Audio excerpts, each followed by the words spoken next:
Part 2. The Country of the Saints. Chapter 1. On the Great Alkali Plain. In the central portion of the great North American continent there lies an arid and repulsive desert, which for many a long year served as a barrier against the advance of civilization. From the Sierra Nevada to Nebraska, and from the Yellowstone River in the north to the Colorado upon the south, is a region of desolation and silence. Nor is nature always in one mood throughout this grim district. It comprises snow-capped and lofty mountains and dark and gloomy valleys. There are swift-flowing rivers which dash through jagged canyons, and there are enormous plains, which in winter are white with snow, and in summer are grey with the saline alkali dust. They all preserve, however, the common characteristics of barrenness, inhospitality, and misery. There are no inhabitants of this land of despair. A band of Pawnees or of Blackfeet may occasionally traverse it in order to reach other hunting grounds, but the hardiest of the braves are glad to lose sight of those awesome plains, and to find themselves once more upon their prairies. The coyote skulks among the scrub, the buzzard flaps heavily through the air, and the clumsy grizzly bear lumbers through the dark ravines, and picks up such sustenance as it can amongst the rocks. These are the sole dwellers in the wilderness. In the whole world there can be no more dreary view than that from the northern slope of the Sierra Blanco. As far as the eye can reach stretches the great flat plain land, all dusted over with patches of alkali, and intersected by clumps of the dwarfish chaparral bushes. On the extreme verge of the horizon lie a long chain of mountain peaks, with their rugged summits flecked with snow. In this great stretch of country there is no sign of life, nor of anything appertaining to life.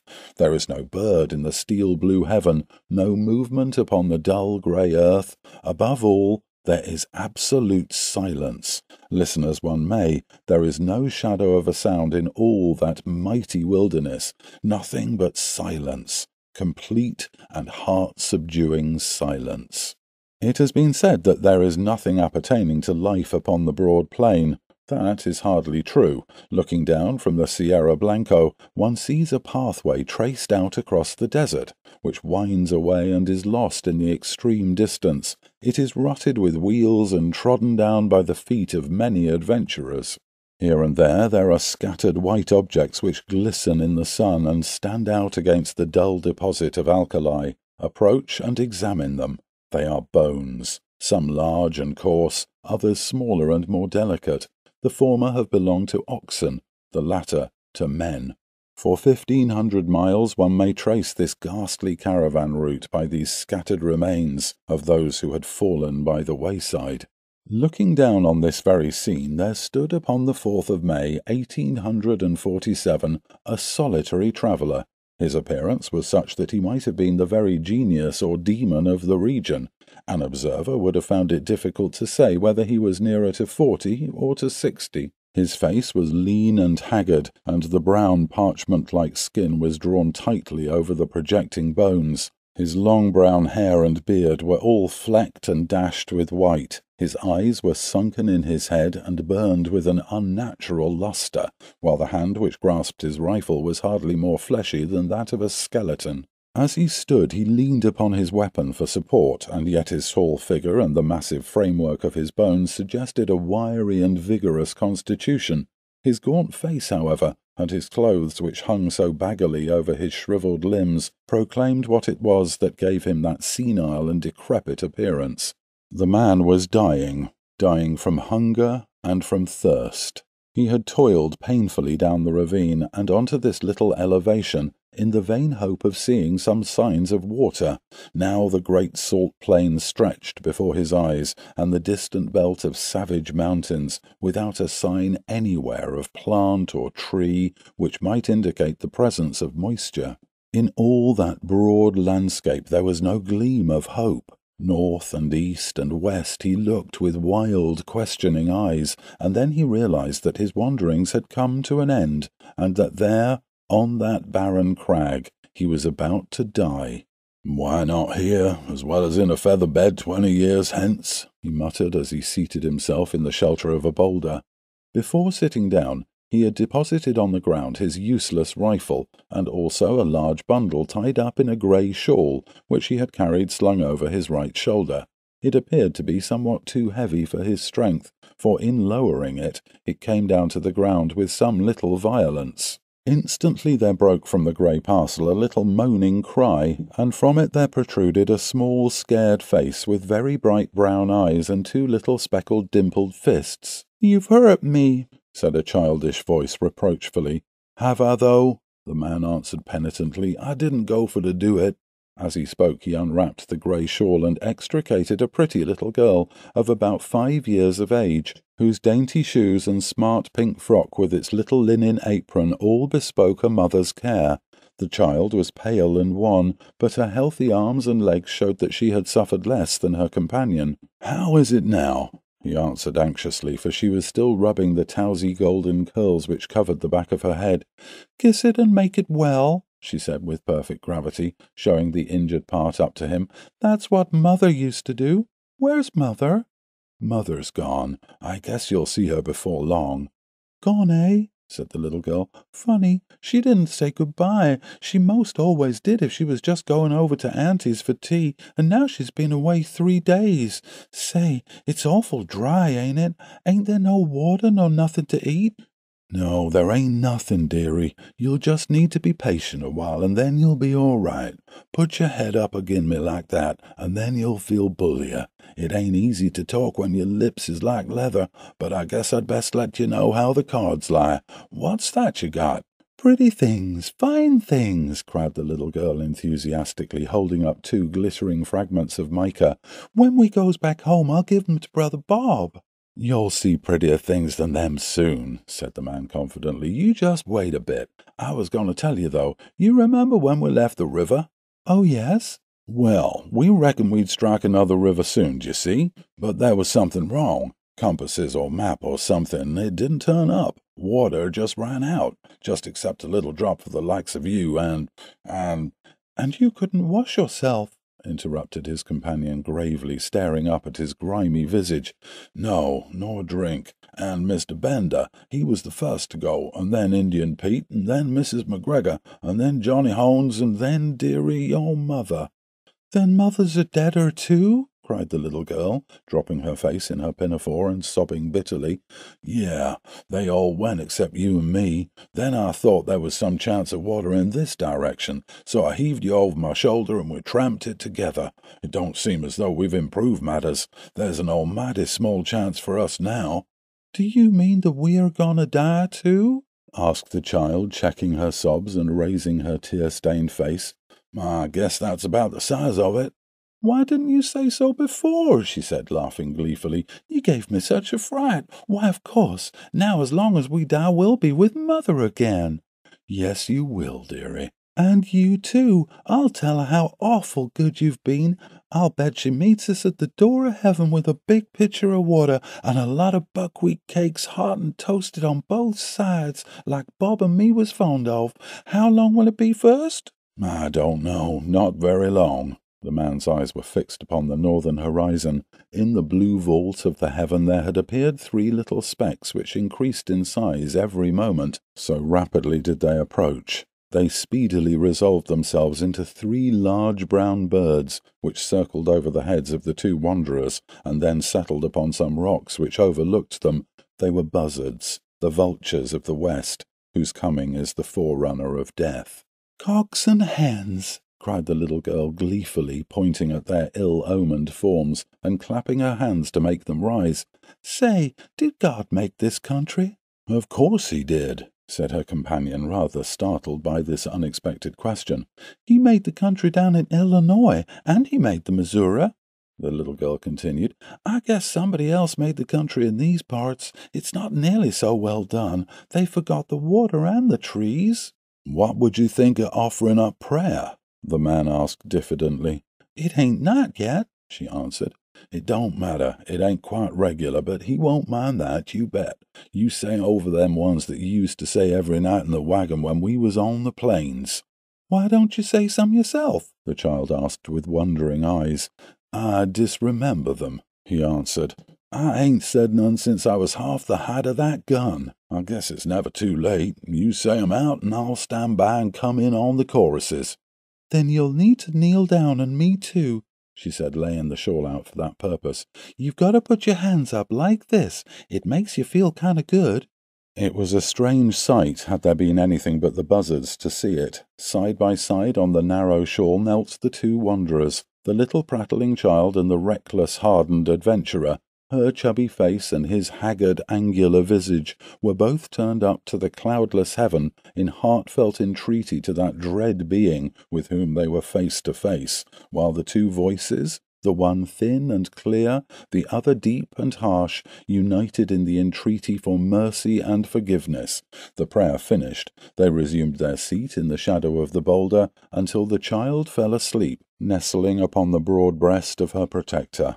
He watched over her slumber for some time, but nature proved to be too strong for him. For 3 days and 3 nights he had allowed himself neither rest nor repose. Slowly the eyelids drooped over the tired eyes, and the head sunk lower and lower upon the breast, until the man's grizzled beard was mixed with the gold tresses of his companion, and both slept the same deep and dreamless slumber. Had the wanderer remained awake for another half-hour, a strange sight would have met his eyes. Far away on the extreme verge of the Alkali plain there rose up a little spray of dust, very slight at first, and hardly to be distinguished from the mists of the distance, but gradually growing higher and broader until it formed a solid, well-defined cloud.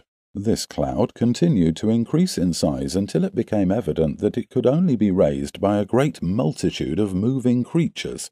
In more fertile spots the observer would have come to the conclusion that one of those great herds of bisons which graze upon the prairie land was approaching him. This was obviously impossible in these arid wilds. As the whirl of dust drew nearer to the solitary bluff upon which the two castaways were reposing, the canvas-coloured tilts of wagons and the figures of armed horsemen began to show up through the haze, and the apparition revealed itself as being a great caravan upon its journey for the west.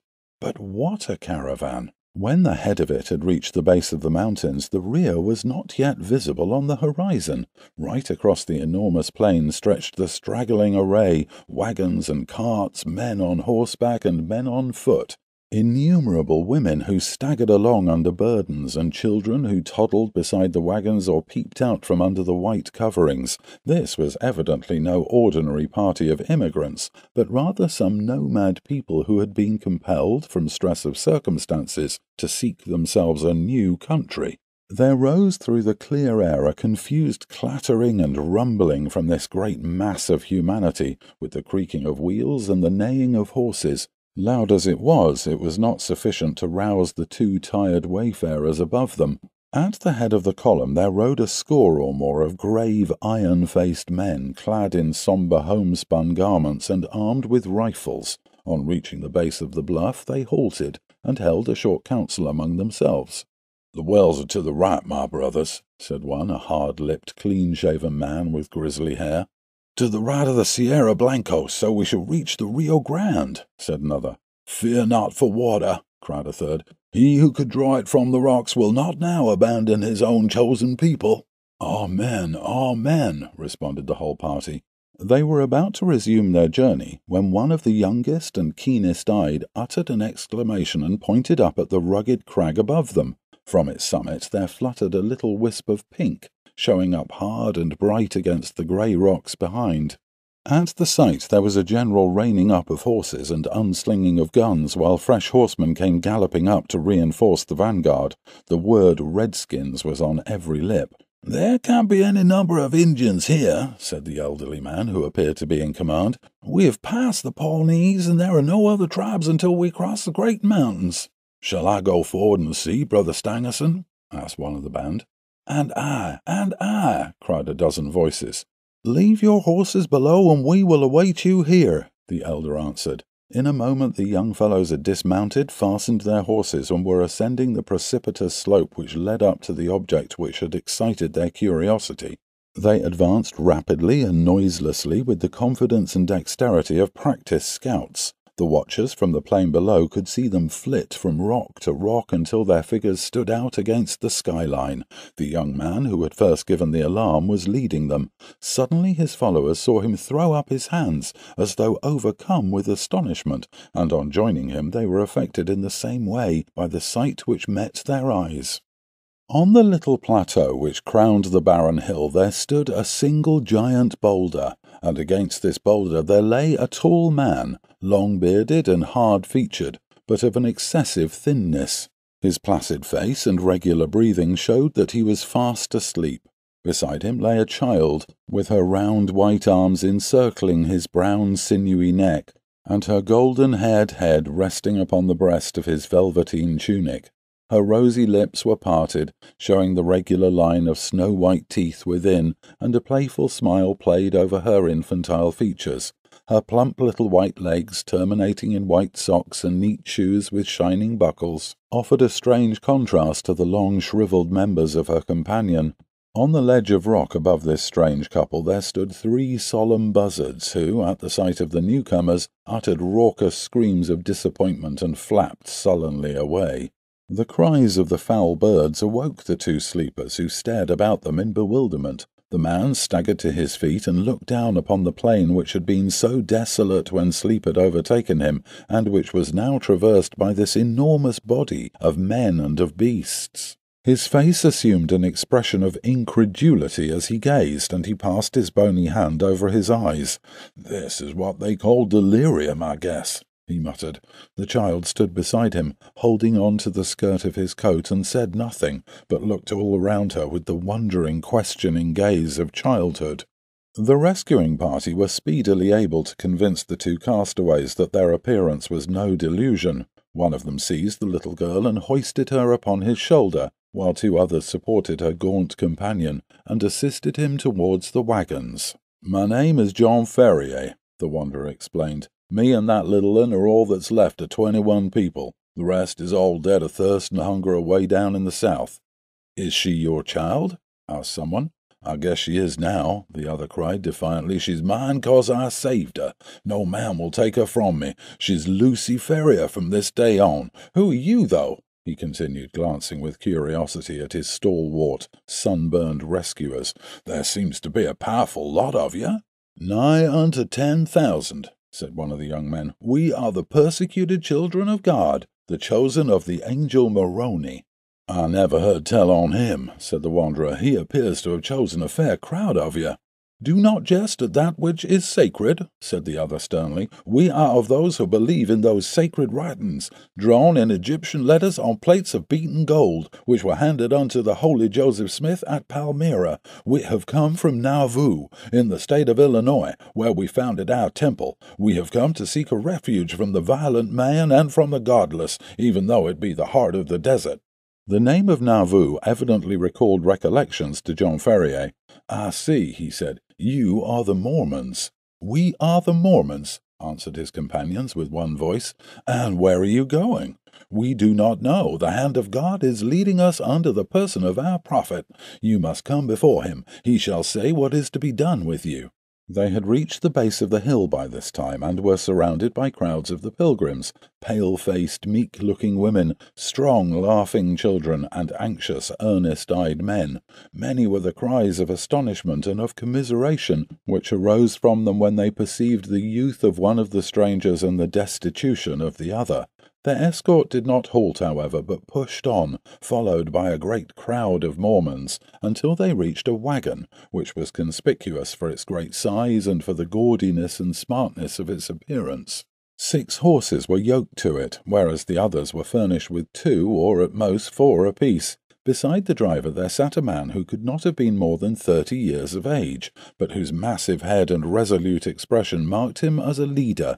He was reading a brown-backed volume, but as the crowd approached he laid it aside and listened attentively to an account of the episode.